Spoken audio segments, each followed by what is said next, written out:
Hello दोस्तों, स्वागत है आप सभी का आपके अपने ऑनलाइन प्लेटफॉर्म अर्नुमिस पर। तो चलिए शुरू करते हैं आज का सेशन। और आज की इस वीडियो में हम लोग जानने वाले हैं यूजीसी नेट और जेआरएफ की पूरी डिटेल।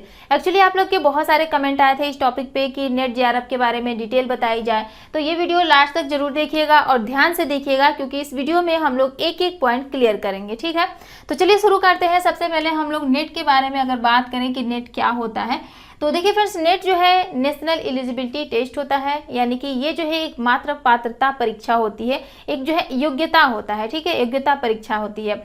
नेट जो होता है एक नेशनल लेवल का एग्जाम होता है, जिसमें ऑल इंडिया के कैंडिडेट जो है वो भाग ले सकते हैं। ठीक, अब हम लोग नेट के बारे में कुछ और भी डिटेल जान लेते हैं। देखिए, नेट जो होता है हमने आपको बताया कि मात्र एक पात्रता प्रमाण पत्र होता है, एक सर्टिफिकेट होता है, एक योग्यता होती है। अगर आप नेट क्वालिफाई कर लेते हैं तो आपको क्या क्या बेनिफिट मिलता है, इसकी बात करें तो देखिए, किसी भी गवर्नमेंट यूनिवर्सिटी या फिर प्राइवेट यूनिवर्सिटी या फिर किसी भी गवर्नमेंट कॉलेज में जो है आप एक असिस्टेंट प्रोफेसर के पद पर कार्य कर सकते हैं। कब? जब आप नेट क्वालिफाई कर लेते हैं तब। ठीक है, दूसरा बेनिफिट ये होता है कि किसी भी सेंट्रल यूनिवर्सिटी में अगर आपको एडमिशन लेना है तो इसके लिए आपको एंट्रेंस नहीं देना होता है, डायरेक्ट आपका वाइवा के आधार पर हो जाता है। ठीक है, तो ये नेट क्वालिफाई करने के बाद, जो कि मात्र एक पात्रता परीक्षा होती है, एक योग्यता होता है, उसके बिहाफ पर आपको ये सारे बेनिफिट मिलते हैं। ठीक, चलिए आगे बढ़ते हैं और बात करते हैं यूजीसी नेट क्या होता है। ज़्यादातर बच्चे इसी नाम से जानते हैं, यूजीसी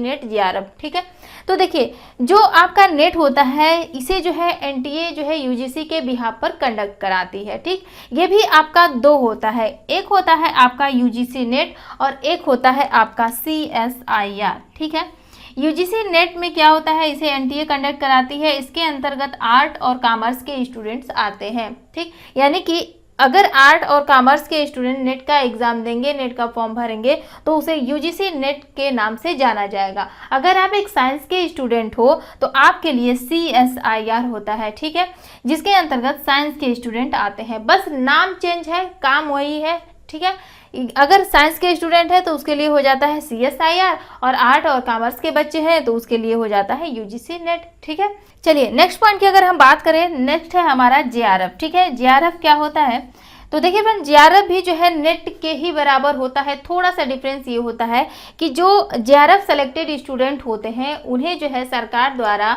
एक छात्रवृत्ति के रूप में जो है कुछ धनराशि दी जाती है। ठीक है, लेकिन नेट में जो है ऐसा नहीं होता है, इसमें कोई भी छात्रवृत्ति नहीं होती है। और जेआरएफ में जो है आपका ये छात्रवृत्ति बेस्ड होता है, यानी कि जूनियर रिसर्च फेलोशिप। ठीक, इसमें जो है छात्र को शोध कार्य के लिए जो है सरकार द्वारा एक छात्रवृत्ति प्रदान की जाती है। कैसे की जाती है, कब की जाती है, अभी देखिए आगे हम लोग बात करते हैं। देखिए, नेट और जेआरएफ के लिए पहला पॉइंट ये कि क्या अलग अलग एग्जाम होता है, तो नेट और जेआरएफ का कोई भी अलग एग्जाम नहीं होता है, इसका एक ही एग्जाम होता है, एक ही सिलेबस होता है, एक ही पेपर होता है, सब कुछ एक ही होता है। ठीक है, वहाँ पर जो है जब आपकी मेरिट लिस्ट आती है तो वहाँ पर जो है थोड़ा सा वहाँ से छांटा जाता है कि इतने बच्चे जो है जेआरएफ में जाएंगे और ये बच्चे जो है आपके नेट में आएंगे। कैसे होता है, तो देखिए, जब मेरिट लिस्ट बनती है तो जिस बच्चे का रैंक जो है हाईएस्ट होता है, यानी कि टॉप रैंक वाले जो स्टूडेंट होते हैं, ऊपर से जो 6% आपके टॉप रैंक के बच्चे होते हैं उनको जेआरएफ में डाला जाता है, और जिनके कम नंबर आ जाते हैं, कम रैंक आते हैं, ठीक है, वो बच्चे जो है नेट में चले जाते हैं। कहने का मतलब ये कि ऐसे स्टूडेंट जिनके अच्छे नंबर आए हैं, ठीक है, वो जेआरएफ में चले जाते हैं, और जिनके जो कम नंबर आ गए हैं वो जो है नेट में चले जाते हैं। और लगभग दोनों में डिफरेंसेस जो है मात्र 10% का ही होता है। ठीक है, 6 से 10% का ही होता है, ज़्यादा नहीं होता है। और ज़्यादा स्टूडेंट जो है जेआरएफ में सेलेक्ट भी नहीं होते हैं, कुछ ही बच्चे जो है मात्र जेआरएफ में सेलेक्ट होते हैं। ठीक है, चलिए नेक्स्ट अगर पॉइंट की अगर हम बात करें, जेआरएफ के कैंडिडेट को क्या क्या लाभ मिलता है, तो देखिए, जेआरएफ अगर आप जेआरएफ सेलेक्टेड कैंडिडेट हैं तो आपको जो है शोध कार्य के लिए सरकार द्वारा जो है 5 साल तक जो है छात्रवृत्ति दी जाती है, कुछ आपको धनराशि दी जाती है छात्रवृत्ति के रूप में शोध कार्य के लिए। ठीक है, अब ये कब मिलता है, तो देखिए यहाँ पर थोड़ा सा आपको कंडीशन ये है कि 3 साल के अंदर अगर आप जेआरएफ में सेलेक्ट हो गए हैं तो 3 साल के भीतर आपको किसी भी सेंट्रल यूनिवर्सिटी में पीएचडी में जो है एडमिशन लेना होगा। अगर आपने 3 साल के अंदर पीएचडी में एडमिशन नहीं लिया तो आपको छात्रवृत्ति नहीं मिलेगी, यानी कि आपका जो जीआरएफ आप जो क्वालिफाई किए हैं, सेलेक्ट हुए हैं, वो जो है वैलिड नहीं रहेगा। समझ में आया? एक बार फिर से सुनिए। देखिए, अगर आप जीआरएफ में सेलेक्ट हो गए, आपका अच्छा रैंक आ गया, तो आप जीआरएफ में सेलेक्ट हो जाएंगे, ठीक।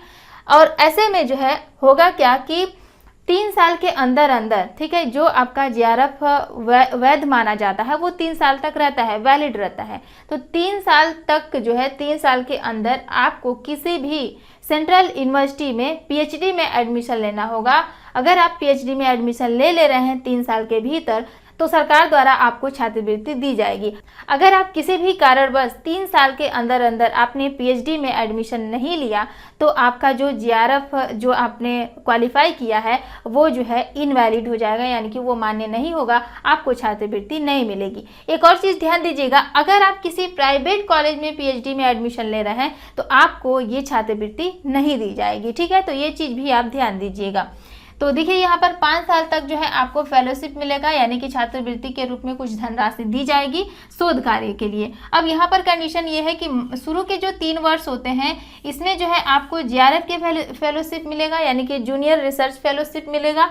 और लास्ट का जो 2 ईयर होता है, इसमें जो है आप एसआरएफ बन जाते हैं, यानी कि जो है आपका सीनियर रिसर्च फेलोशिप आपको मिलेगा, ठीक है। दोनों में थोड़ा थोड़ा डिफरेंस होता है, इसमें कुछ और धनराशि मिलेगी, और अगर आप एसआरएफ में जाते हैं तो आपकी जो धनराशि है, छात्रवृत्ति है, वो बढ़ा दी जाती है। क्लियर? तो आपको समझ में आ गया कि जीआरएफ क्या है और यूजीसी नेट क्या है, आपने समझ लिया होगा, उम्मीद करते हैं। अगर आपको कहीं पर भी कोई डाउट है तो फिर से जो है वीडियो को बैक करके देखिए, आपको सारा पॉइंट जो है वो क्लियर हो जाएंगे। चलिए देखते हैं आगे योग्यता क्या है इसकी, ठीक है। तो देखिए, ये एग्ज़ाम देने के लिए आपके पास जो एलिजिबिलिटी होनी चाहिए, जो योग्यता होनी चाहिए, वो है कि आपका पीजी हो, यानी कि आप पोस्ट ग्रेजुएट हो, यानी कि मास्टर डिग्री आपके पास हो, ठीक है। किसी भी जो है स्ट्रीम से हो, जैसे आर्ट में अगर आपने एमए किया है, या फिर जो है आपने कॉमर्स में एमकॉम किया है, या फिर आपने जो है साइंस से किया हुआ है, एमएससी किया हुआ है, तो जो है आप इसके लिए योग्य होते हैं। एक और चीज़, अगर आप फाइनल ईयर में हैं, यानी कि आप अपेयरिंग हैं, अभी जो है मास्टर आप कर रहे हैं, तो ऐसे में भी जो है आप यूजीसी नेट का एग्ज़ाम दे सकते हैं, ठीक है। अब यहाँ पर एक और पॉइंट देखिए, जैसे मान लीजिए कि अभी आपने जो है अपनी मास्टर डिग्री कंप्लीट नहीं की है, आप जो है फाइनल ईयर में हो, ठीक है, और ऐसे में आपने यूजीसी नेट का एग्जाम दिया, आपने क्वालिफाई भी कर लिया, लेकिन अभी आपका मास्टर डिग्री कंप्लीट नहीं है, तो ऐसे में जो है यूजीसी आपको लगभग 2 साल का समय देती है, और इसमें जो है आपको अपनी मास्टर डिग्री कंप्लीट करनी है और एक प्रूफ जो है आपको यूजीसी में सबमिट करना होता है, ठीक है। चलिए नेक्स्ट पॉइंट की अगर हम बात करें कि आपका मास्टर डिग्री में जो है परसेंटेज कितना होना चाहिए, ठीक है। तो देखिए, अगर आप जो है जनरल कैटेगरी में आते हैं, तो जनरल कैटेगरी के लिए मास्टर डिग्री में जो है, यानी कि आपका पीजी में जो है 55% होना चाहिए, और अदर कैटेगरी के अगर आप आते हैं, जैसे एससी एसटी ओबीसी में आते हैं, तो आपके लिए जो है 50% मार्क्स होना चाहिए, किसमें? मास्टर में, ठीक है। चलिए अब हम लोग जो है एज की अगर बात करें, एज लिमिट की, तो देखिए, अगर आप जो है असिस्टेंट प्रोफेसर के लिए जाते हैं, यानी कि असिस्टेंट प्रोफेसर के लिए आप नेट क्वालिफाई करते हैं, तो नेट के लिए जो है आपकी कोई भी अपर लिमिट नहीं है। आप चाहे जब तक एग्जाम देना चाहें आप दे सकते हैं, किसके लिए? असिस्टेंट प्रोफेसर के लिए, ठीक है। चाहे आप जो है जब तक बूढ़े हो तब तक अगर एग्जाम देना चाहते हैं तो दे सकते हैं, इसमें कोई भी जो है अपर लिमिट निर्धारित नहीं की गई है, ठीक। लेकिन जीआरएफ के लिए जो है यहाँ पर निर्धारित किया गया है एज। अगर आप जो है जनरल कैटेगरी में आते हैं तो आपके लिए जो है 30 साल होना चाहिए, ठीक है, मैक्सिमम की बात कर रहे हैं। अगर आप ओबीसी कैटेगरी में आते हैं तो 33 होना चाहिए। अगर आप एससी एसटी में आते हैं तो आपके लिए 35, और अगर आप महिला वर्ग से हैं, किसी भी जो है कैटेगरी में आए, चाहे जनरल ओबीसी किसी भी कैटेगरी में, अगर आप महिला वर्ग से हैं तो आपके लिए जो है 35 वर्ष जो है यहाँ पर एज में जो है आपका अपर एज जो है वो निर्धारित किया गया है, ठीक है। कहने का मतलब ये है कि जैसे मान लीजिए कि अगर आप जनरल कैटेगरी में आते हैं, ठीक, तो अगर आपकी आयु जो है मैक्सिमम 30 वर्ष से कम है, ठीक, 30 वर्ष या फिर 30 वर्ष से कम, तो जो है अगर आपका रैंक टॉप आ जाता है, आप अच्छे मार्क्स लाते हैं, तो आप जो है जीआरएफ में सेलेक्ट हो सकते हैं। अगर आप जो है अच्छे रैंक भी लाते हैं लेकिन आपकी जो एज है वो 30 से पार हो गई है और आप जनरल में आते हैं, तो ऐसे में आप जो है जीआरएफ में सेलेक्ट नहीं होंगे, ठीक है। वैसे ही ओबीसी के लिए 33 से जो है ऊपर अगर चला जाएगा तो आप जो है जेआरएफ में नहीं आ पाएंगे। अगर आप जो है SC/ST के हैं तो 35 से अगर ऊपर जाएगा तो आप जेआरएफ में नहीं आ पाएंगे। और असिस्टेंट प्रोफेसर के लिए मैंने आपको बताया कि इसकी कोई भी जो है मैक्सिमम आयु निर्धारित नहीं है, ठीक है।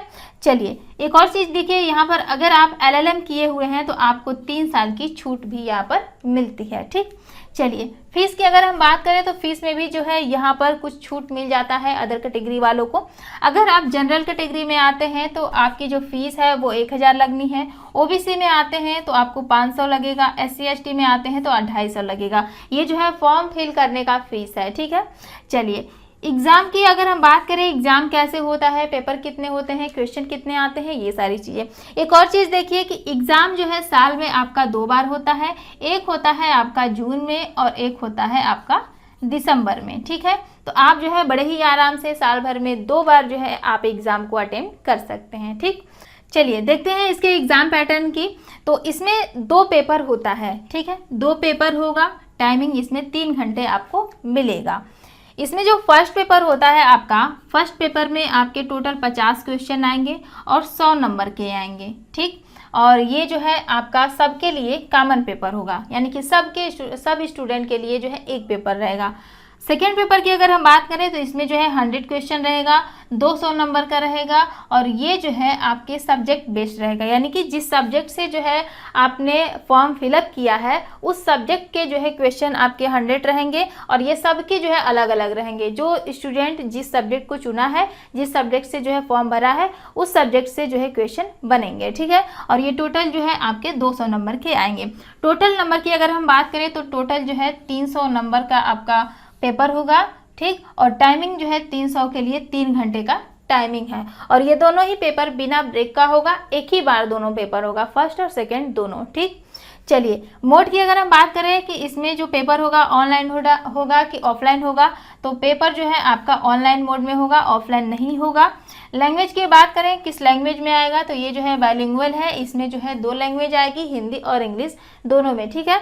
तो आप जो है जिसमें देना चाहें दे सकते हैं। एक और चीज़ देखिए, फॉर्म भरते समय आप जो है नेट जेआरएफ का जो है एक साथ भर सकते हैं, यानी कि उसमें ऑप्शन आता है नेट जेआरएफ जो है आप दोनों का ही एग्जाम एक बार दे सकते हैं। अगर आप जो है अच्छे रैंक लाते हैं तो जेआरएफ में जाएंगे, कम रैंक आपका आ जाता है तो आप जो है किस में आ जाएंगे, UGC नेट में आ जाएंगे, ठीक है।